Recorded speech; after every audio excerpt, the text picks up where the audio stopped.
வணக்கம். இன்றைய டாப் 5 செய்திகளை பார்க்கலாம்.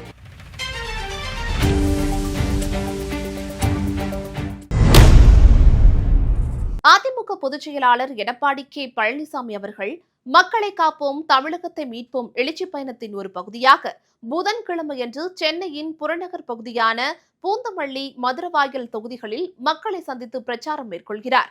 கடந்த 5 ஆண்டு காலமாக கொடுத்த வாக்குறுதியை நிறைவேற்றாத திமுக அரசை கண்டித்து புரட்சித் தமிழர் எடப்பாடி கே பழனிசாமி எழுச்சி உரையாற்றப் போகிறார்.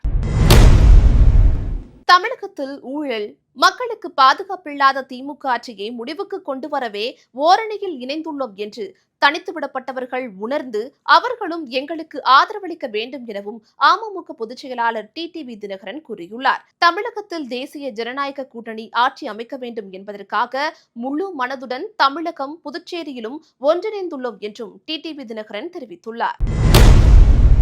தமிழகம் மற்றும் புதுச்சேரியில் தேர்தல் முன்னேற்பாடுகளை ஆய்வு செய்ய இந்திய தலைமை தேர்தல் ஆணையர் ஞானேஷ்குமார் தலைமையில் தேர்தல் ஆணையர்கள் சுக்பீர் சிங் சந்து, விவேக் ஜோஷி உள்ளிட்ட 7 பேர் கொண்ட குழு இன்று சென்னை வருகிறது. சென்னை வரும் குழுவினர் தனி விமானம் மூலம் புதுச்சேரி செல்கின்றனர்.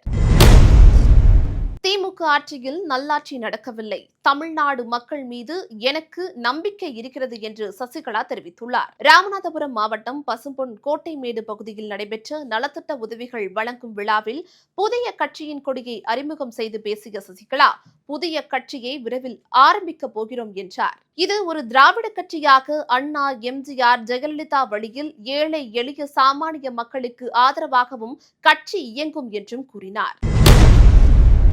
சட்டப்பேரவை தேர்தலில் போட்டியிட 8 தொகுதிகள் கட்டாயம் கொடுக்க வேண்டும் என்று அதிமுகவிடம் தமாக உறுதியாக கேட்டுள்ளதாகவும், ராஜ்யசபா எம்பி பதவி வேண்டாம் என்று கூறிவிட்டதாகவும் அதிமுக வட்டார தகவல்கள் தெரிவிக்கின்றன. கடந்த 2021ஆம் ஆண்டு நடைபெற்ற சட்டசபை தேர்தலில் தமாக 6 இடங்களில் போட்டியிட்டது. இம்முறை 15 தொகுதிகளில் பட்டியலை கொடுத்துள்ளதோடு குறைந்தபட்சம் 8 தொகுதிகளாவது ஒதுக்க வேண்டும் என்று வலியுறுத்தியுள்ளதாக தகவல் வெளியாகியுள்ளது. இத்துடன் இந்நேரத்திற்கான டாப் 5 செய்திகள் நிறைவடைகின்றன. அண்மை செய்திகளை உடனுக்குடன் தெரிந்து கொள்ள BNC டைம்ஸ் சேனலுடன் இணைந்திருங்கள். நன்றி.